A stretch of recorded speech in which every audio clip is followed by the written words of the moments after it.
Alam mo kung ano yung isa sa pinakatahimik pero pinakamalakas na problema sa art scene natin? Gatekeeping. Yung tipong may talent ka, may gawa ka, may ambag ka, pero parang may invisible na pinto at may mga taong may hawak ang susi. Sasabihin na hindi ka pa kilala, wala ka pa sa circle, hindi ka pa namin ka-level. At sa totoo lang, hindi naman na bagong issue yan. Kahit sa ibang bansa may ganun. Pero dito sa atin, maliit lang ang industriya.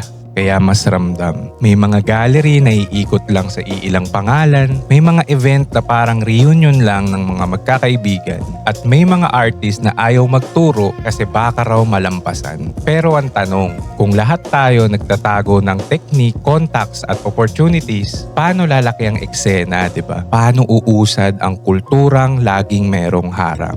So ano ba ang mind shift natin dito? Ang tunay na malakas na artist, hindi takot sa kompetisyon. Ang kultura, lumalago kapag bukas ang pinto, hindi kapag sinasarado. And legacy is not about control. It is about contribution. Kaya kung secure ka sa craft mo, hindi mo kailangan mangharang ng iba. Ang art, hindi exclusive club. Buhay yan. At kapag buhay ang kultura, lahat tayo makikinabang.